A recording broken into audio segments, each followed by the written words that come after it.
Muhammad Ibrahim Alali Ibrahim Inaka Hamadu Majid. Amin. My name is Amir Albawi. I am the East Tennessee Program Manager for the American Muslim Advisory Council. There's a lot going on right now. Of course, elections just ended in Nashville. We have elections ongoing in Memphis, and the general election is coming up for Knoxville. So we encourage people to go out and vote. With that being said, we're here today with Dr. Sabeen Sheikh. She has a doctoral degree in educational policy and leadership and a master's degree in mental health counseling. She is currently the director of the Career Center at Teachers College in Columbia University. Her research is focused on reporting behaviors, campus policies, and the impact of institutional culture on Muslim college students. She currently serves as the founding board of the nonprofit Hill Collective New York, and she is a certified youth mental health first aid instructor, which was what brings us here today. So with that said, Dr. Sheikh, would you like to say a little more about yourself for everyone? Of course. Thank you so much, brother. Assalamu alaikum, everybody. My name is Sabeen. As our brother mentioned, I'm so grateful to be here with you all today. I want to talk a little bit about the organization that I'm representing and then go into a couple of statistics that are important for us to know about mental health and the Muslim community. And then inshallah, talk a little bit about the youth mental health first aid class that is happening in Nashville in October, inshallah. So I've been a youth mental health first aid instructor since 2016.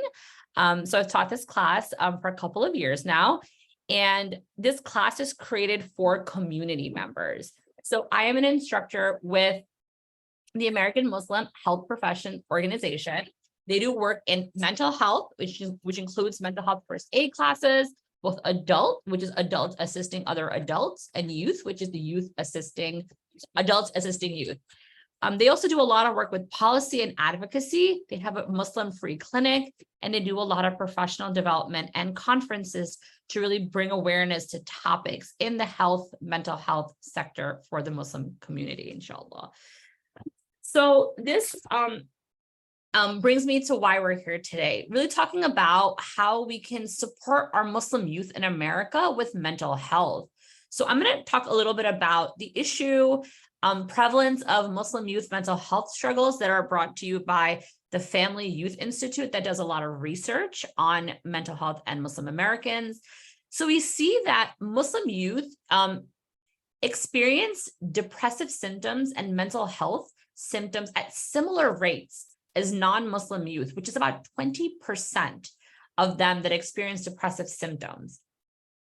We also want to talk about how there's adjustment issues, mood disorders, anxiety disorders, and substance abuse that is within our communities. Things that we don't talk about, they're highly stigmatized within the Muslim community. And so youth are struggling to balance both their identities as well as their mental health, as well as their environment around them. As the brother mentioned, I've spent a majority of my professional adult career working on college campuses. And the discrimination rate of Muslim youth on college campuses is about 78% and about 55% for high school students. And as we know, Black Muslim youth experience academic, religious, and cultural hostility, feel hidden and unwelcome at higher rates than any other Muslim community. Visibly Muslim women experience more racism, and youth experiencing discrimination report higher levels of mental health issues in the span of their lifetime. So we really want to talk to our youth about how to cope with mental health. How do we support them? Because we know that youth who don't belong to any community or don't feel connected to any community report greater mental health issues. So as community members, as teachers, as scholars, as parents, we really want to think about how we're supporting and what is impacting the youth's ability to cope with discrimination, deal with their life issues, have a strong Muslim and American identity, be civically engaged in their community, and then avoid risky behaviors such as substance abuse, drugs, or alcohol. So the solution really is for young people to think about where they can go to get help, which is to you all, the family members. It's towards their friends, right? As we know, peer youth groups are really, really important, right? A lot of times I tell folks this, right? Youth don't really listen to adults. They're like, what do you all know? You all are older, right? They go to their friends for support. They seek services and support in our schools, as well as from religious settings, if they are involved in a religious community. So how do we strengthen Muslim youth mental health? For family members, we really want to talk to our youth about what we're noticing, right? And as we're going to talk about within the mental health first aid class, we really want to think about having open communication, noticing patterns of behavior within our youth that we can really notice and pay attention to. Strong family connections reduce youth's chance of depression by about 40%, and 58% express lower suicidal thoughts by feeling connection to their family members, to their parents, to those around them. So we really want to nurture their self-confidence and their belief in themselves, to help them recognize their ability. And a huge part of that is having mentors and community members. So to be able to have these conversations and to be supportive and to support them through negative effects of Islamophobia, the world, and mental health, we have to know what to say. And that's where the youth mental health first aid class comes in. The youth mental health first aid class teaches you as in community members, scholars, teachers, counselors, youth group leaders, siblings, aunts, and uncles, to really understand, identify, and respond to signs of mental health and substance abuse challenges among children ages 12 to 18. We really want to think about how 1 in 5 teens and young adults live with a mental health condition. Are we noticing those signs and symptoms? Are we knowing what to look for within our youth? Are they talking to us and telling us things, but we're not looking for those signs, right? A lot of the times when we don't know what to look for, we don't catch those signs.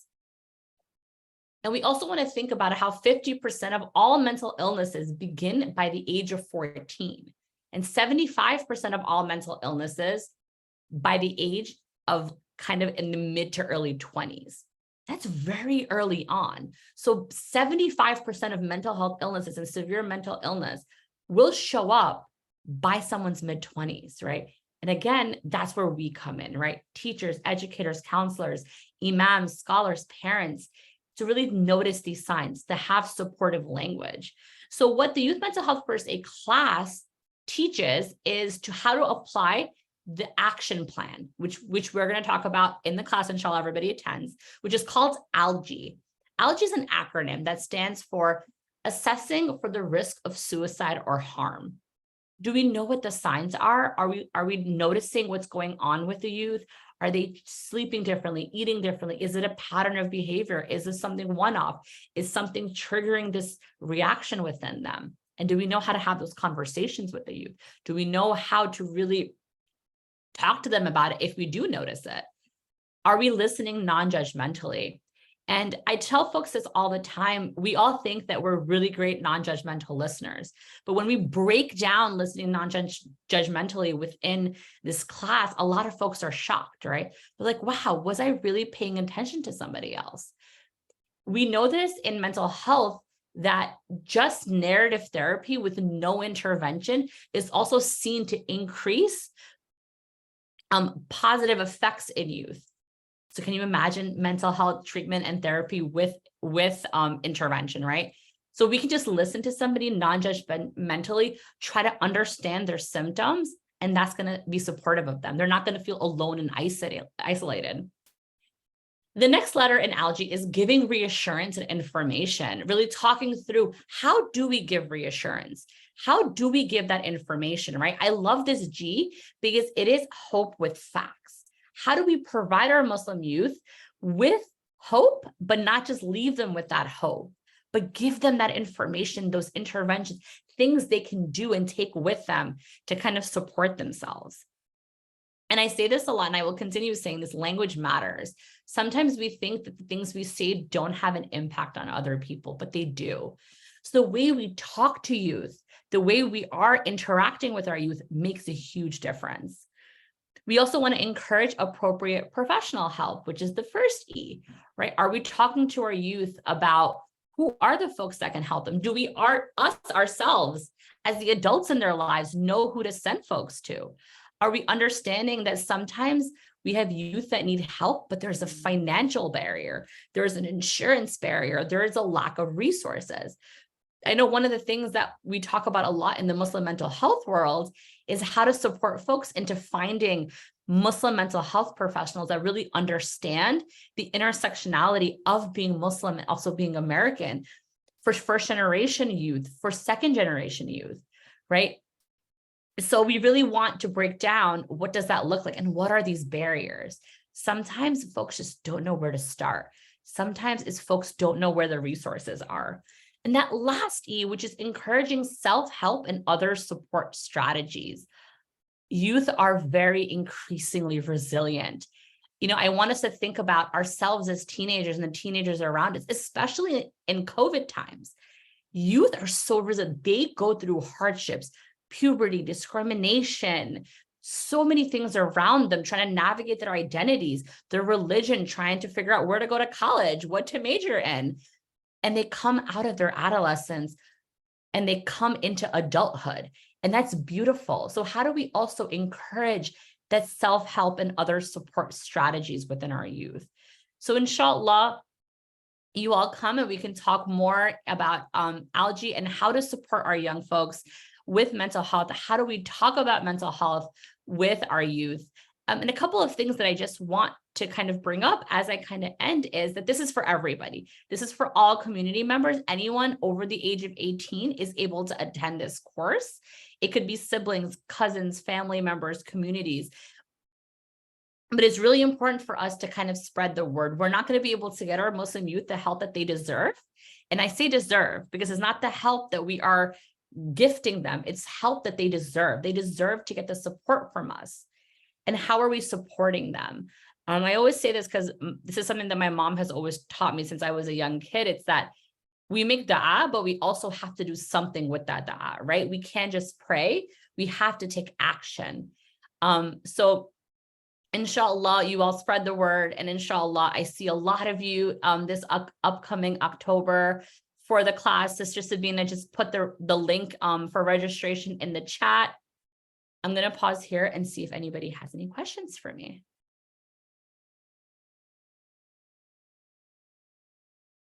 I do have one question. You mentioned some statistics on the benefits of having a connection with the family member or family support. Can you repeat those statistics for us? Of course. So to strengthen Muslim youth mental health, positive communication and quality time with parents, strong family connections reduce youth's chance of depression by 40% and expressing suicidal thoughts by 58%. Youth who receive some autonomy from parents have stronger Muslim identities and give back to their communities.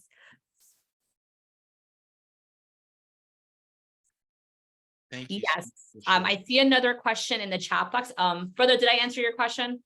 Yes, thank you so much. So there's another question in the chat box. Is there currently a database of Muslim mental health practitioners? Yes, the Institute of Muslim Mental Health does have a database.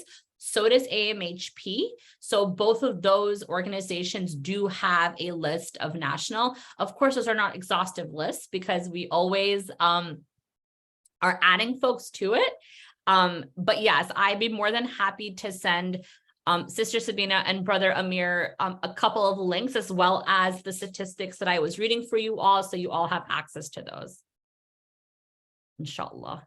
I found a lot of therapists, counselors, lack of cultural competencies. Finding Muslim practitioners would be really helpful. Absolutely. And I've noticed that too. A lot of times non-Muslim therapists and counselors don't know how to support us, right? Don't know the intersectionalities and the complexities of being Muslim in America.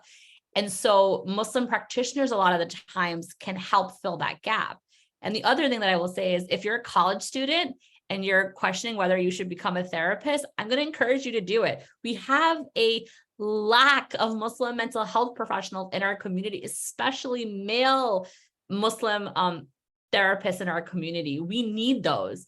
our young youth and our Muslims need you all. So if you're on the edge, I will, as somebody that's working in career services for most of my life, I encourage you, explore being a therapist.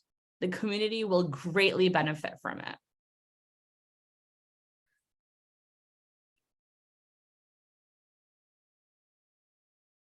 Thank you so much for sharing all that information. I think I see another question, Sister Sabina. Are you okay with me going ahead and reading it? Yes, go ahead.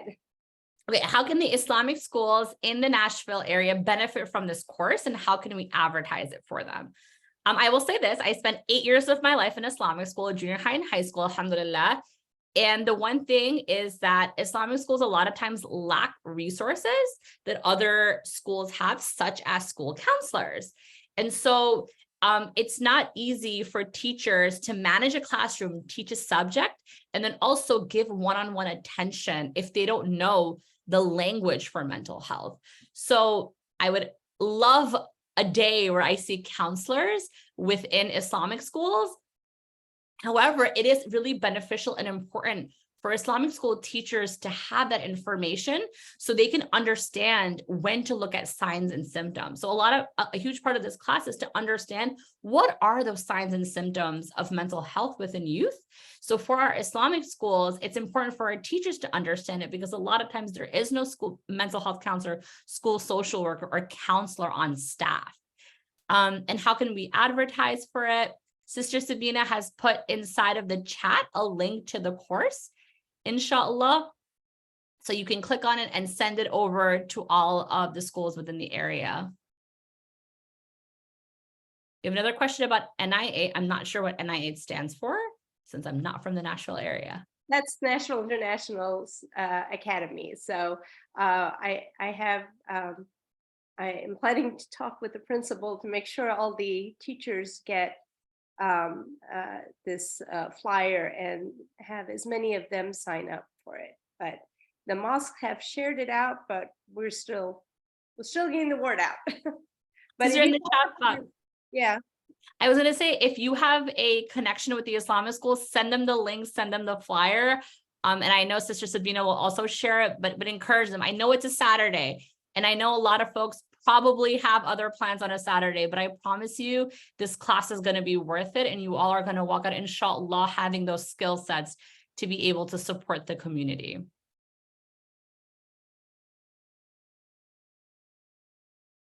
I had one question, and thinking about how a lot of mental illnesses start to show during these teenage and early 20s, these very formidable years. What happens when we don't catch it at this time? Of course. So I'm going to read the statistic that Sister Sabina is talking about. It is 50% of all mental illnesses begin by the age of 14 and 75% by mid-20s. So Sister Sabina's question, just to repeat it for folks that are just joining us, was what happens when we don't catch it?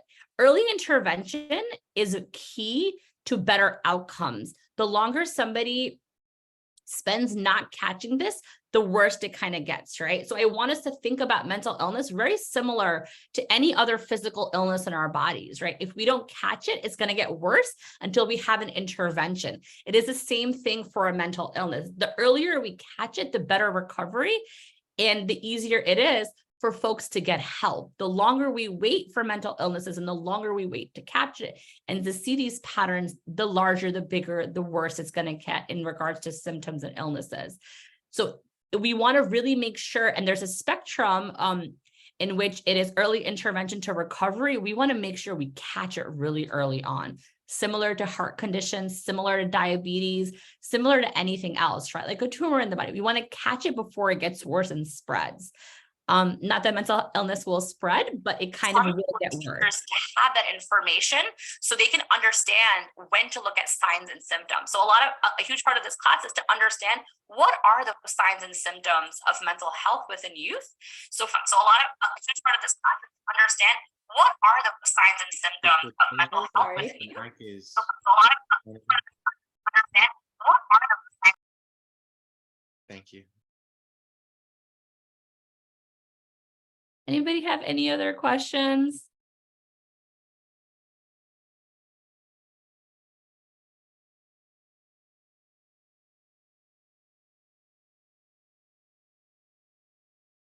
Hi, this is Salim Tahiri. I had one question, yeah, with the mental health. As we all know that most of the young guys who came from Afghanistan and they're facing different challenges, including their families are there, they're here, and sometimes they're anxious and sometimes say it. Usually they call and they say, "Hey, it's tough. We don't get our approval, and we want to go back home."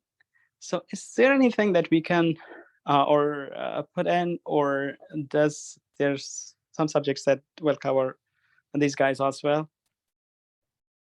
So if I'm understanding correctly, you're asking how to support folks that are refugees or that come to this country and have a disconnect with their families back home, how to support those folks? Yes, yeah. Awesome. Yes, of course. A huge part of it is that folks that are new to this country don't know about the resources that we have to support them. So we can listen, right? We can be non-judgmental listeners, but for folks that are struggling with resources, we need to give them those resources, right? Where can they go to be able to get medical care, to get mental health care? A lot of folks and a lot of refugees come to this country and they don't even know how to get support with getting groceries. So sometimes it's not even about mental health. Sometimes it's just about us supporting them through their basic needs before we even get to mental health, right? I always tell folks that we can't help with mental health if we don't help people get shelter, get food, make sure they're healthy in regards to eating and sleeping well. So I think the important thing is, and I can talk to Sister Sabeen and Brother Amir about this, but what are the other resources? Is there a Nashville central database for resources, for legal support, for food pantries, for free medical clinics, and as well as mental health resources to support them with the trauma that they go through of being new to this country, of dealing with being separated from their families and navigating the immigration system in this country, inshallah. Okay, thanks, sister. Of course. I kind of follow up on that question a little bit. So this is for a youth mental health training, right? If somebody takes this training, would the skills be applicable to an adult or one of our immigrant or refugee neighbors? Can we transfer these skills outside of the youth population? Yes. So the ALGE acronym is very similar in the adult course. So ALGE is overall transferable in all of the mental health first aid classes. The specificity of the youth mental health first aid is understanding how mental health impacts our youth. But the interventions and the action plan is going to be the same across the board when it comes down to mental health in all the populations, inshallah. And one thing else also about these immigrants, even Sister Sabina is helping a lot, yeah, and I really thankful to her. So some of the women are here and they don't have still, that might be related, but their families are not here. Like the husband is not here. The woman is at home. If she's working, the kids are there. We know one family who are now in a troubled time and is under pressure too. Is there anything that we can help that also just with the mental health? Or, like most of these immigrant families, they are uneducated, they're at home. Even if they get the husband is working or the husband is not here. But this complete environment is a challenge for them. And some of them they're under pressure, sorry. So it goes back to, kind of answer the other question, right? We have to understand what are the resources and the needs that these folks have, right?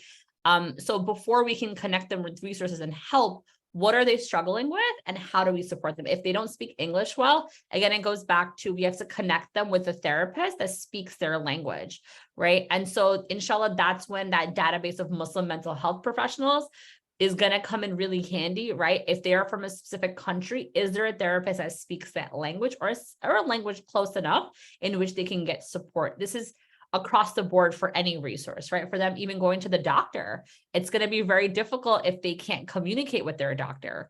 So for folks, we have to sit down and we have to listen to them and understand what their needs are and what they're going through, and then really tailor how we're supporting them based upon what they need. Do they first need mental health services? Then can they afford it, right? Do they have health insurance? Are there free agencies?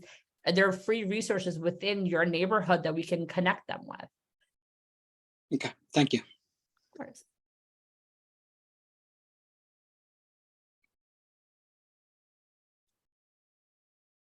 I have a quick question. Assalamu alaikum, everybody, but I have a quick question. So for those kids, they live with parents with two different religions, Muslim father and Christian mother, for example.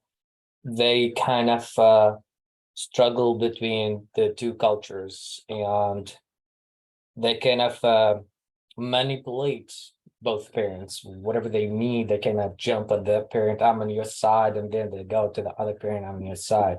So how can we deal with something like that?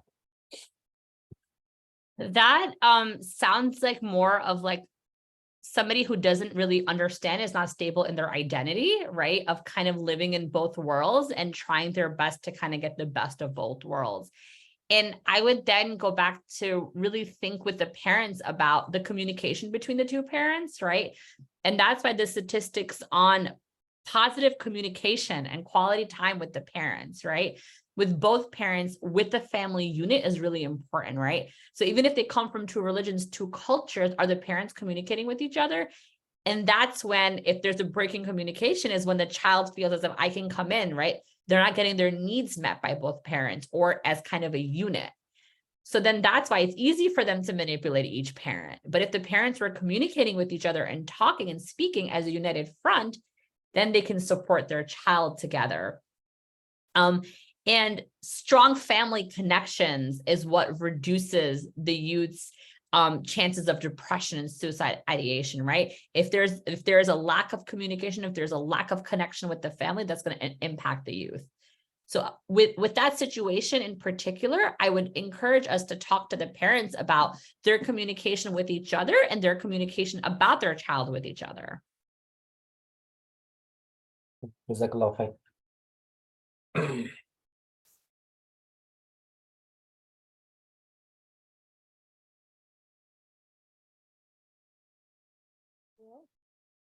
I think that was the last of the questions. We are really looking forward to seeing you and hearing you in person and the training on October 21st. And I did include the registration link in the chat, and it's on Facebook. And if you go to AMAC's website, amactn.org, you can sign up for our newsletter. We've been blasting it out for the last month, at least the last month. So we really hope to see a lot of community members there. Anything else you want to add? And I'll let Amir close it up. No, I just hope to see everybody there, and please spread the word and send it to all the Islamic schools. And inshallah, I look forward to seeing you all. Jazakallah khair. Thank you everyone for your time. We appreciate you coming out, and we hope to see you at our event. Thank you, Dr. Sheikh, for coming out and talking to us. Those were very detailed answers for very complicated questions. Your experience certainly showed. So thank you for that. We appreciate everything you do for our community, and we look forward to our class. Thank you all. Assalamu alaikum wa rahmatullahi wa barakatuh. Wa alaikum assalam. Jazakallah khair.